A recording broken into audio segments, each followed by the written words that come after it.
Hello, my friends, and welcome back to part 2 of this special NLP workshop series. In today's episode, we're picking up exactly where we left off and continuing our conversation about NLP modalities and what they can teach us about ourselves as writers. If you haven't listened to part 1 yet, I'd encourage you to head back there and start with that episode first, because each episode builds on the other one before it. And don't forget, we've also got a special bonus episode coming your way this Friday to wrap up the final part of this workshop series. Now let's jump back in.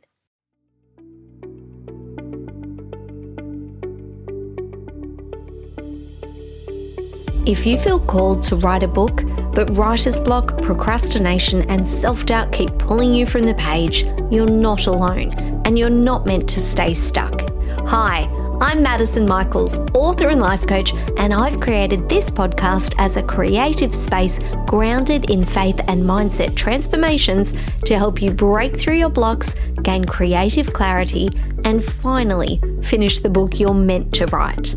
So grab your cup of liquid gold and let's write the darn book together. So for my auditory writers, often you will hear the story before you see it. So someone might say, visualize something, and you're like, no, that doesn't work for me. I hear things first, and that is absolutely fine. So you might hear a line of dialogue, or you might hear the rhythm of a sentence. You could hear a character's voice. I don't know if any of you get characters talking to you. I do. And that is because that's my auditory modality coming out. I can hear the characters. And often auditory writers write really vivid and sparkling dialogue where it's just so distinctive and it really draws the reader in. It's a great skill. So the cadence of their writing, the way a scene wants to sound, those things are all strengths that the auditory writer has. Now, if you are an auditory writer, then dialogue's probably going to come very naturally to you. And you might be able to tell when a sentence is wrong because it sounds wrong. Something about it just sounds off to you. And you might find yourself also reading aloud your work instinctively, or needing to talk through a story problem out loud because you are able to then look at solving it and understanding it based on that hearing of what you're speaking, your auditory strength. Now, auditory writers often bring to life voice and dialogue and flow, and they can hear when their writing sounds clunky or just sounds a bit off, which is especially good for writers to notice if a character's voice isn't quite right or in alignment with the character themselves. But auditory writers can also get stuck, especially if the voice goes quiet. The whole scene might feel impossible to write if you can't clearly hear your characters. And you might over-focus too on the wording and getting the sound of it right because sound matters so much to you. And you might polish that rhythm of like one paragraph before the scene has actually had a chance to develop or gain enough substance. Or you might write beautiful dialogue and then you realize, oh, the reader has no idea where they are in the scene because I haven't actually layered in any description or visual information or any real feelings or emotions, etc. So auditory writers, the key for them is to use sound as an entry point into their work and their story, but not to make it carry the entire scene alone. So if you've got pages and pages of just dialogue, it's probably a good indication that you're an auditory writer and that you might need to layer in some of the other modalities, which we'll talk about shortly when we get to revisions. Now, before writing for auditory writers, talk the scene aloud to yourself. There's nothing wrong with that. I mean, literally say it out loud because that is going to help you access your doorway into your creativity. So you might literally say, what's happening in this scene? What does this character want, or what are they saying? What can I hear happening in this scene? You could also record a memo to yourself on your phone, like a voice note. You might want to chat to a writer pal about what's happening in the scene to start getting the juices flowing, so to speak. And then when you draft, you'll probably listen for the strongest line. And it could be a piece of dialogue, or it might be a sentence of narration. It might even just be the rhythm and flow of the opening paragraph, and seeing whether that actually sounds as if it is flowing. But if you're stuck as an auditory writer, then ask, what do I hear here in this scene? Often for auditory writers, the sound comes first and then the rest of the scene follows. All right, so then we have our our kinesthetic writers. Now, kinesthetic writers tend to feel their way into their work. So they might not begin with a clear picture or a perfectly formed sentence that they hear. Instead, they might begin with a feeling in their body. It could be an emotion, it could be tension, it could be a heaviness in the chest, or it could be a sense that something in the scene needs to be expressed or portrayed before they can even quite explain in words what that is. Now, if this is you, you're probably going to feel your character's emotions deeply. You might also experience the emotional truth of a scene in your own body physically. And you might write best when you're physically either settled or emotionally connected and able to sense what's happening in the story and with your characters. This is such a powerful strength for writers. Kinesthetic writers often bring a real emotional depth and authenticity to their work and their writing, as well as a real sense of body language and tension and a felt experience that the reader physically feels in their body. And honestly, kinesthetic writers can write scenes that land because they're not just describing the physical mechanics of what's going on, they're actually inhabiting the emotion, and that in turn allows the reader to do that as well.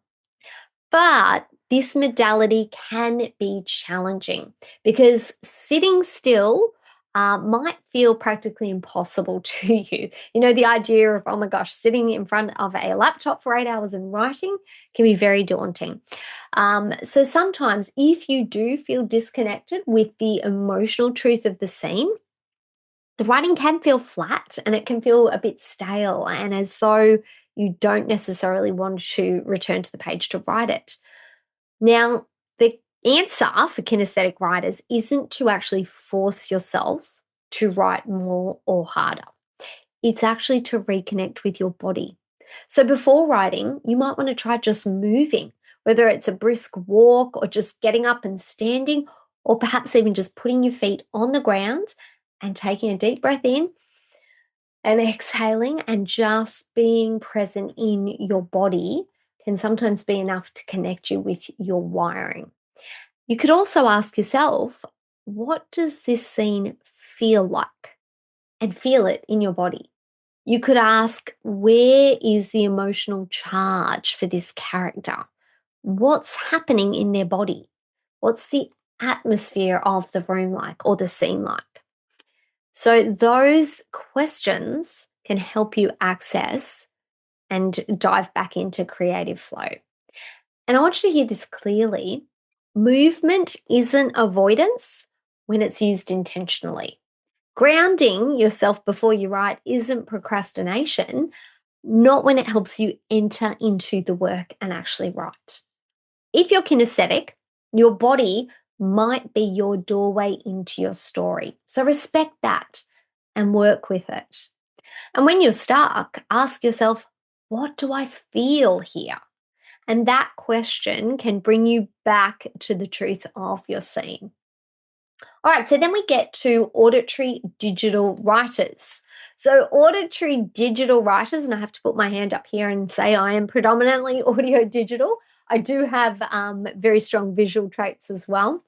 But for auditory digital writers, it's actually all about writing from logic and structure, learning the motivation of the characters, actually structuring things that make sense logically in terms of the story and the flow, and what the characters do, both physically and through their emotional motivations. Does it all make sense? Is often something that an auditory digital writer will ask themselves. So they think things through. They want the writing process to actually make sense. And they often like frameworks and prompts and outlines and plotting. That clear next step is often very important for AD writers. Now, if this is you, you might not always see the scene first or feel the emotion first. You might need to understand the motivation and the purpose of the scene as your doorway into your story. So, that sense of what is the purpose of this? Why does it belong here? How does it connect to the bigger picture of the story itself? And what's the clearest version of this idea? All of these things can be such a wonderful strength for auditory digital writers because you often bring a sense of precision and structure and clarity to your stories. There's often really good plot threads throughout your stories, those little red herrings and clues that are peppered all the way through your manuscript. That's often a strength when you're accessing your auditory digital side. So, AD writers can be very good at meaning making, the psychological whys behind what your characters do. And you can refine ideas so beautifully. But the modality also has a bit of a shadow side too, as they all do, right? The inner critic can be really loud for auditory digital writers. It can sound articulate and extremely convincing, and overthinking can become a bit of a loop for you. So you might also begin editing too early as well. So you might write something and you go back and edit and refine it. And then you'll go back again because you still want to get it, a little bit more structured or detailed. So you might try to solve the whole book in your head or page by page rather than let yourself actually write. So, for the key for auditory digital writers is to give your mind enough structure to feel safe without letting structure become a gatekeeper that stops you from writing. So, what you could do is perhaps use a prompt or a small outline or define the purpose of the scene in one sentence and know what you are writing towards. So, you could ask yourself literally, what's the next clearest step, either for my characters to take or for the scene to make, and then write that next step. Now, it is not the whole book you are focusing on to write and not the perfect vision of it, just the next step. And when your inner critic starts narrating, oh my gosh, everything's wrong, and asking, what am I telling myself here? Is that thought useful? Is this actually going to work? For auditory digital writers, clarity is going to help you create momentum. But perfection loops is going to slow it down. So your work is to use structure as a bridge into your writing, not as a wall that you put up between you and the page. So keep that in mind. All right, so now we're going to look at the imaginative stage of the writing process. So this is really the brainstorming side of it. So when you are getting those ideas and the thoughts on how you want to write your book, you start thinking about your characters and the journey they're going to go on, and all of that brainstorming, that's the imaginative stage. And we can access that through different modalities. Some of us will access that through a couple as well. So really want to show you today how to use this first phase of writing, that imaginative stage, with your modality. So what we're going to do is think about, before you shape your chapter, where are you going to access your creative energy from? And that's where your modality comes into play. So it's where you begin to enter the world of your story and you connect with your characters and you start the material in your mind that you're going to write from. And this is where your modality becomes really practical because imagination isn't something that you have to sit still and wait for. You can create the right conditions that are going to help you access it much easier than if you were resisting it.